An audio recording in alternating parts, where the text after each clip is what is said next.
Oke, Bismillahirrahmanirrahim. Selamat malam rekan-rekan semua. Terima kasih sudah bergabung pada sesi pertemuan kita pada malam hari ini. Oke, hari ini adalah pertemuan pertama setelah kita UTS ya. Kemarin rekan-rekan ketika UTS punya tugas untuk menyusun bab 1 ya, pendahuluan. Pada sesi pertemuan kemarin sudah saya berikan arahan untuk bagaimana membuat pendahuluan dan untuk metodologi penelitian. Kemarin kita arahkan untuk kuantitatif ya, kuantitatif. Bukan karena kita tidak mau dengan kualitatif, tapi supaya belajarnya kita bisa seragam bersama ya. Nanti kalau yang mau belajar kualitatif boleh kita siapkan sesi khusus tersendiri ya. Oke, untuk malam hari ini kita belajar untuk menyusun bab 2 ya. Untuk S1, proposal penelitian terdiri dari 3 bab ya. Bab 1, pendahuluan, bab 2, kajian pustaka, kemudian bab 3, metode penelitian. Nah, hari ini kita akan belajar tentang bab 2 ya, tentang kajian pustaka ya. Untuk urutan penyusunan atau apa poin-poin yang ada di dalam proposal saya sudah share ke grup ya. Mulai bab 1 sampai bab 5. Saat ini kita akan belajar bab 2 tentang kajian pustaka. Nanti dalam kajian pustaka rekan-rekan bisa mencari referensi melalui Mendeley ya. Kemarin tadi kita sudah berkenalan dengan Mendeley dan saya juga sudah berikan materi video tentang bagaimana menggunakan Mendeley. Untuk teman-teman yang baru bergabung nanti saya share kembali bagaimana kita menggunakan Mendeley. Oke, pertama tentang penelitian terdahulu. 2.1 penelitian terdahulu. Ini merupakan referensi yang digunakan untuk memahami topik penelitian ya. Karena penelitian kita ini bukan penelitian yang pertama ya. Sebelumnya pernah ada penelitian-penelitian yang topiknya mirip dengan apa yang sudah kita lakukan ya. Nah, memahami perkembangan topik penelitian. Misalkan kita akan meneliti ya, yang sering dikaji oleh mahasiswa dan sering dijadikan sebagai topik ya tentang kinerja ya, kinerja. Tapi saya harap nanti rekan-rekan jangan meneliti kinerja karena kinerja ini sudah sangat mainstream ya. Sudah digunakan oleh orang sangat banyak ya. Oke, maka ketika kita meneliti kinerja, nanti kita perlu untuk membaca, mempelajari referensi-referensi penelitian terdahulu yang dia sudah membahas tentang kinerja. Perkembangannya seperti apa sih penelitian terdahulu yang sudah meneliti tentang kinerja? Nanti kita belajar di sana ya. Dibahas di sana. Oke, kemudian kita menyajikan temuan-temuan yang relevan. Ini relevan, kata kuncinya relevan ya. Jadi dalam penelitian terdahulu, cantumkan hanya penelitian yang relevan saja dengan penelitian kita. Misalkan kita pengen meneliti, misalkan pengaruhnya ada beban kerja,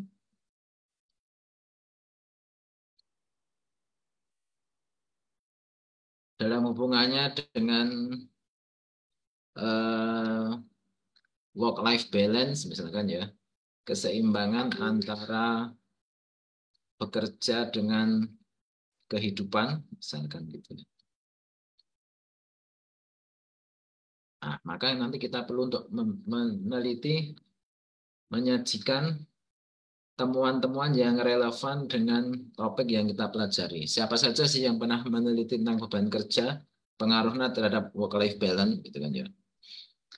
Kemudian memetakan kesenjangan. Ya, ada namanya kesenjangan, namanya gap ya. Gap kita biasa menyebut sebagai gap ya. Gap namanya gap penelitian atau riset gap, celah. Misalkan kita ada lingkup keilmuan ini misalkan sebuah lingkaran, maka gap itu dia adalah celah yang masih tersisa yang orang belum membahas topik tersebut. Oh, ini ada penelitian A, penelitian B, penelitian C, penelitian D, penelitian E, F, G, sampai banyak sekali penelitian. Oh, ternyata masih ada celah. Dan celah ini bisa diketahui ketika kita sudah melakukan kajian terhadap penelitian terdahulu. Oh, kita sudah membaca puluhan, bahkan nanti kalau level S2, S3, rekan-rekan S1 masih dalam tahapan belajar meneliti ya. Tapi kalau rekan-rekan sudah kuliah S2 mereka memang peneliti. Sehingga mereka akan perlu untuk membaca referensi penelitian dahulu yang jumlahnya puluhan bahkan sampai ratusan ya. Untuk menemukan celah atau gap penelitian ini ya. Banyak gap ya. Nah, kemudian penelitian terdahulu dengan membaca kita bisa mengetahui teori yang digunakan pada penelitian terdahulu dan metodologi yang digunakan seperti apa gitu kan. Dan ini nanti bisa kita gunakan sebagai referensi penelitian yang kita ambil. Oke, kita akan mencoba melihat Mendeley ya. Rekan-rekan yang belum pernah menggunakan Mendeley, nanti coba belajar Mendeley ya. Saya buka dulu.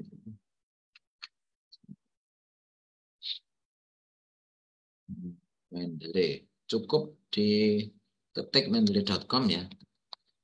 Sebentar.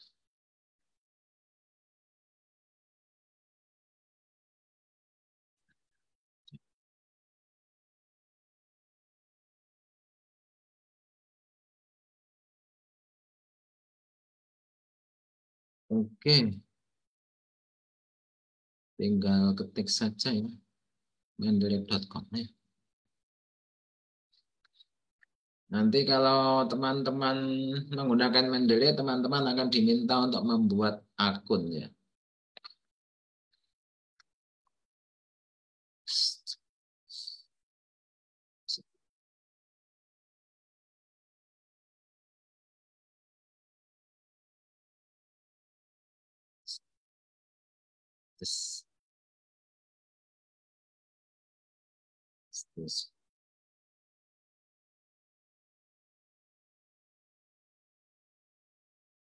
Oke, sekarang kita akan mencoba tadi kita mengambil topik tentang beban kerja,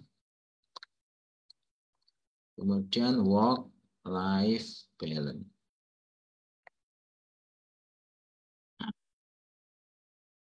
Ada berapa sih penelitian terdahulu yang pernah membahas tentang beban kerja dan work-life balance? Ternyata dari hasil pencarian kita ditemukan 121. Tapi rekan-rekan kalau mau membaca lebih lanjut, ini diklik bagian bawah open access-nya ya. Open access itu artinya file PDF-nya bisa diakses, bisa di-download, dan bisa kita baca ya. Kalau misalkan ini gitu ya. Ini ada Latama ZN.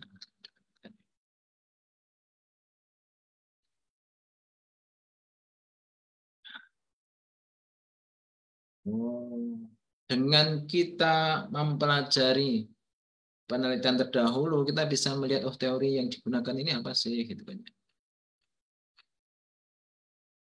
Psychological distress.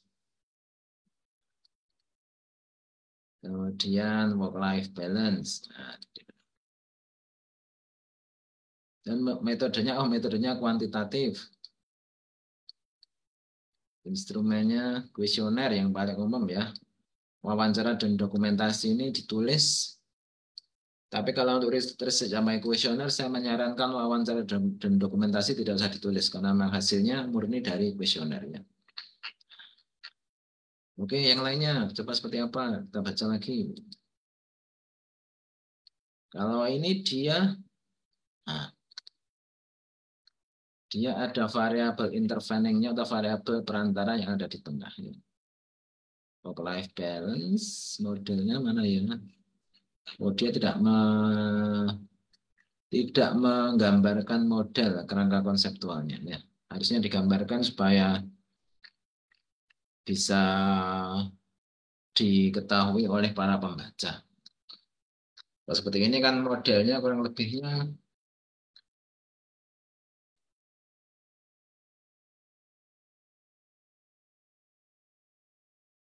mungkin ada beban kerja kalau dimodelkan ya. Ada beban kerja. Ini sebagai variabel paling depan, kemudian kepuasan kerja. Ini variabel paling ujung. Kemudian di sini ada intervening atau variabel perantara. Di sini ada work-life balance. Sekarang begini. Rekan-rekan nanti kalau menulis ini namanya jurnal ya, artikel jurnal. Rekan-rekan kalau menulis artikel jurnal sertakan juga kerangka konseptual sehingga para pembaca mereka bisa mengetahui oh model risetnya itu seperti ini kalau digambarkan dalam variabel. Kelihatan hubungan antara variabelnya seperti apa.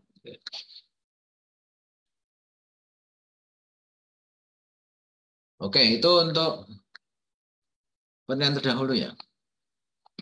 Kemudian dalam penelitian terdahulu nanti rekan-rekan juga akan diminta untuk membuat mapping ya, mapping penelitian terdahulu. Ya. Biasanya kan ada mapping ya. Setelah dituliskan penelitian-penelitian yang sudah kita gunakan, maka nanti rekan-rekan diminta untuk membuat mapping. Nah, mapping ya. Biasanya mapping itu semacam tabel ya. Mapping itu semacam tabel, biasanya di sebelah kiri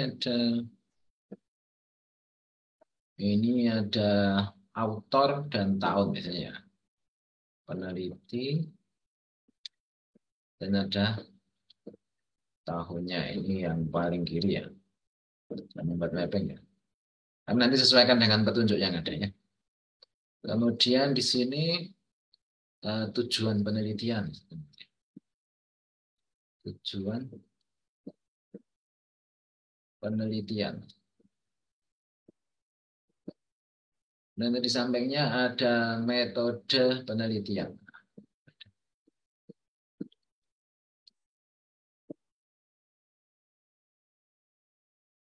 Sampingnya ada variabel. Kadang-kadang kita juga variabel penelitian. Variabel yang digunakan.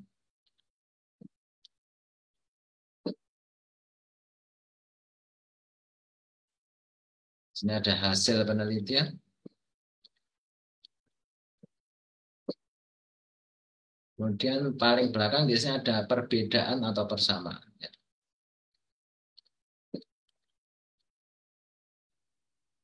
Perbedaan itu apa? Persamaan itu apa? Sekarang kita kan sedang meneliti ya. Oh, saya sedang meneliti tentang pengaruh eh, beban kerja terhadap work-life balance. Maka nanti saya melakukan identifikasi perbedaan penelitian saya dengan penelitian A, misalkan ini A tahun 2015, B tahun 2020 misalkan ya. Oh, penelitian saya yang akan saya tulis, yang tadi mengambil topik tentang beban kerja terhadap work-life balance itu perbedaannya dengan penelitian terdahulu apa? Persamaannya apa? Tuliskan juga. Sama dengan yang referensi. Oh, variabel, misalkan variabel. Oh, variabelnya sama, misalkan gitu ya. Oh, ada beban kerja sama work life balance. Hasilnya, oh ternyata beban kerja berpengaruh pada work life balance, misalkan begitu di sini. Metodenya kuantitatif pakai kausal, kemudian regresi linear berganda, misalkan di sini terus di sini. Nah, metode.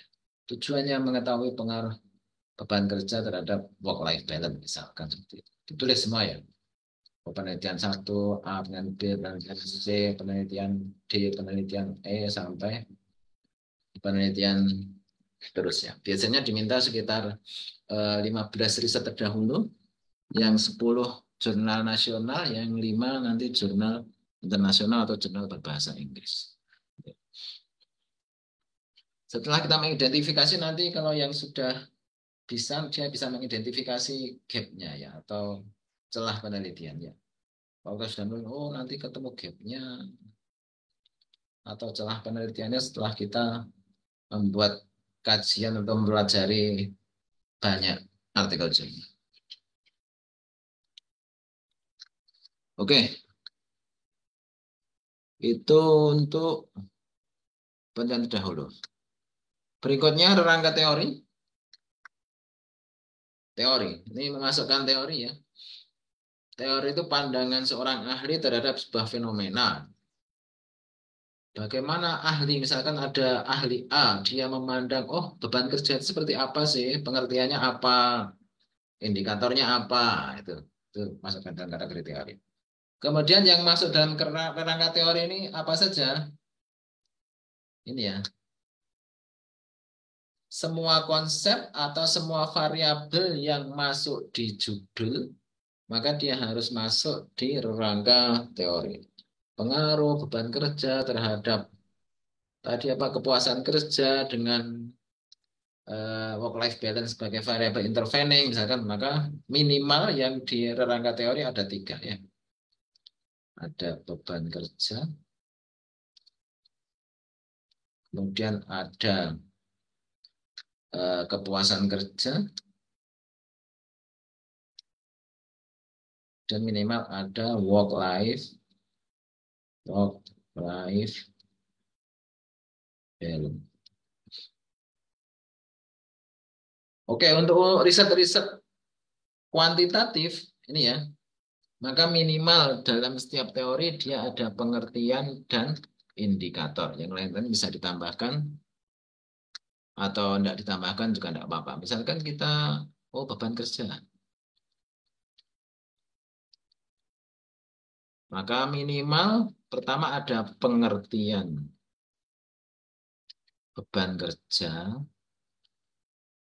Kemudian berikutnya adalah indikator. Indikator itu bagaimana kita mengukur beban kerja. Ya.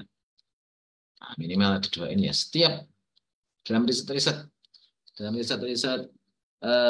kuantitatif, maka minimal ini ya, ketika kita membahas beban kerja, maka paling tidak ada pengertian beban kerja, kemudian ada indikator beban kerja. Yang lain-lain mau ditambahkan juga boleh untuk melengkapi ya, tapi minimal ada 2 komponen ini. Nah, berarti ini nanti di sini juga ada berikutnya kepuasan kerja, pengertian, kemudian ada indikator. Oh, ada lagi work life balance, ada pengertian, ada indikator, gitu ya, dalam membuat rangka teori. Oke, ini tentang rangka teori.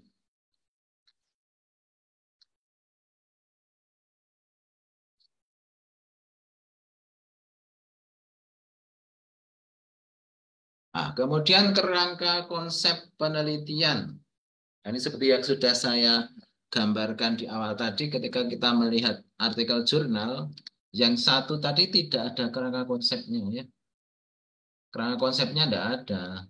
Sehingga pembaca dia perlu untuk membaca semuanya dulu, oh, kemudian menyimpulkan, oh, kemudian oh, memvisualisasikan sendiri kerangka konsepnya seperti apa. Ya. Maka rekan-rekan ketika membuat artikel jurnal, kalau dalam draft skripsi nanti wajib harus ada kerangka konsep penelitiannya. Tapi ketika kita membuat artikel jurnal itu opsional ya. Tapi lebih baik kalau ada. Tadi kerangkanya seperti apa sih? Ada beban kerja, kemudian di ujungnya ada kepuasan kerja, kemudian di tengahnya tadi ada work-life balance. Work-life balance. Work-life balance itu keseimbangan antara pekerjaan dengan kehidupan pribadi. Ini ada panahnya. Ke sini ada panahnya. Kemudian ke sini ada panahnya. Ini namanya kerangka konsep penelitian. Kerangka konsep itu menggambarkan variabel-variabel yang digunakan. Ada variabel 1. Biasanya namanya X. Ada variabel 2, ada Y. Yang tengah ini biasanya dikasih nama Z gitu ya. Ada X, ada Y, ada Z. Nah, dengan kerangka konsep kita bisa melihat, oh variabel X-nya apa, variabel Y-nya apa, variabel Z-nya apa, gitu ya. Kemudian hubungan antar variabel ini juga ada di sini ya. Nah, hubungan antar variabelnya ada di sini ya. Diagram atau model. Kalau kita pakai model ya, model. Nah, contoh. Alur hubungan. Nah, alur hubungan ini panah-panah ini ya. OX berpengaruh pada Z. Z berpengaruh pada Z. X berpengaruh pada Z gitu ya. Nah, ini menunjukkan kerangka konsep ini menunjukkan ini ya. Nah, alur hubungan antar elemen. X berpengaruh pada Z, ini panah ini. Z berpengaruh pada Z, ada panah ini. Kemudian X berpengaruh pada Z, panah ini. Oke, ini namanya kerangka konsep penelitian. Gambar. Gambar. Kemudian sebelum gambar tentu biasanya dikasih prolog ya, redaksi pengantar sampai kita pada gambar ini. Oke, bagian berikutnya. Bab 2 ada 4 ya. Terakhir kita ada hipotesis penelitian. Ini khusus untuk kuantitatif ya. Maka semester ini kita belajar riset kuantitatif. Tapi kalau ada rekan-rekan yang tertarik untuk riset kualitatif, boleh mengajukan diri. Pada awal-awal kita sudah bahas perbedaan kuali dan kuanti ya. Kemudian tahap-tahapannya kita sudah bahas, tapi pendalamannya sementara kita untuk riset kuantitatif dulu. Riset kualitatif, kalau ada yang tertarik nanti bisa mengajukan diri untuk dibahas ya. Hipotesis. Hipotesis orang-orang biasa menyebut dia sebagai dugaan sementara, hipotesis ya. Tapi sebenarnya dia ini terdiri dari dua kata, hipo dan tesis. Hipo dan tesis. Tesis itu apa sih? Oh, saya membuat tesis. Ada antitesis, kan gitu ya. Ada tesis, ada antitesis. Tesis itu apa? Tesis itu sebuah pernyataan yang kuat, ya, pernyataan saja. Tentu kalau kita membuat sebuah pernyataan harus disertai dengan sesuatu yang menguatkan, ya, bukti-bukti atau yang lain-lain. Tapi kondisinya dia masih hipo ini lawan katanya hipertensi. Hipertensi itu darah tinggi. Kalau hipo lawannya berarti darah rendah atau lemah. Ya. Biasanya kita katakan lemah. Oke. Jadi sebenarnya hipotesis itu adalah pernyataan yang masih lemah. Akhirnya kita biasa menyebutnya sebagai dugaan sementara. Menurut saya kan gitu ya. Oh, menurut saya orang-orang itu suka dengan ayam geprek A karena rasanya. Berarti itu ada dugaan bahwa rasa membuat orang-orang suka terhadap ayam geprek A, kemudian mereka beli. Itu kan sebuah dugaan sementara. Betul tidak sih? Maka akhirnya nanti perlu sebuah pengujian. Diuji. Maka dalam riset kita ada namanya bagian uji hipotesis. Betul tidak sih dugaan yang kita sampaikan itu?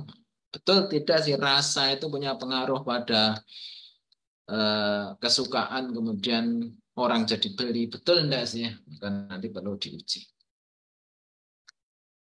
Pernyataan yang menghubungkan dua atau lebih variabel yang dapat diuji dengan data. Diuji dengan data, maka dalam riset kita nanti akan melakukan proses pengumpulan data. Untuk riset seperti yang tadi, ada beban kerja, pengaruhnya terhadap kepuasan dengan work-life balance sebagai perantara atau intervening, maka dia pengumpulan datanya, instrumennya biasanya menggunakan kuesioner.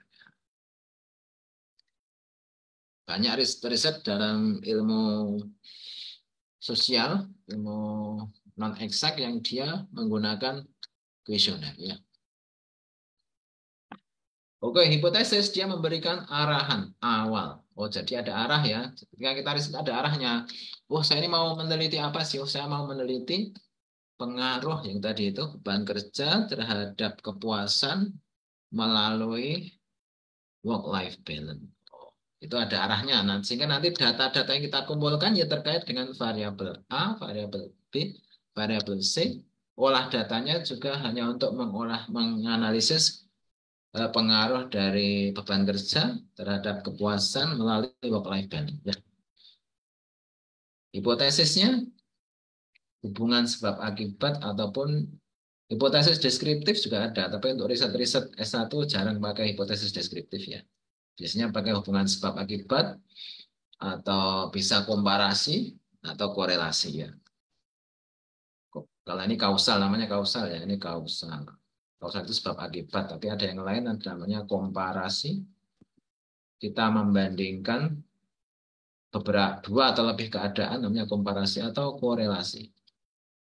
Korelasi itu hubungan ya, jadi kita mencari hubungan dari beberapa keadaan atau beberapa variabelnya.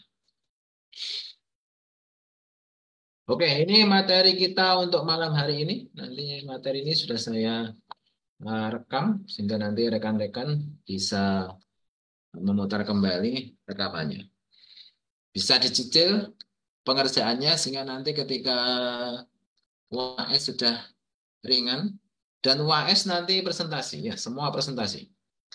Selain mengumpulkan draft proposal dalam format MS Word dan PDF, maka nanti semua mahasiswa yang mengikuti kelas metodologi penelitian nanti di akhir semester kita akan melakukan presentasi. Presentasi mandiri di kelas atau ikut seminar nanti menyesuaikan karena dari kelas A ada kegiatan seminar ya. Nanti bisa kita ikuti presentasi atau di kelas mandiri atau seminar. Oke. Sampai di sini ada yang mau ditanyakan? Materi kita untuk malam hari ini sudah tersampaikan. Mungkin ada yang mau didiskusikan, silakan. 1, 2, 3, 4, 5. Ada Mas Diki, Mas Andi Maulana, Eka Krisnawati, Samsi, sama Revi. Ada 2 mahasiswa yang belum gabung ya. Izin bertanya, Pak. Ya, silakan. Untuk UASnya nanti, Ya. kalau misal menggunakan metode kualitatif itu boleh nggak ya, Pak? Nah, kuanti saja. Oh, kuanti semua, Pak. Nah, kuanti sama hasil. Sementara Terima kuanti. kasih, Pak. Ya. Ya. Yang lain silakan.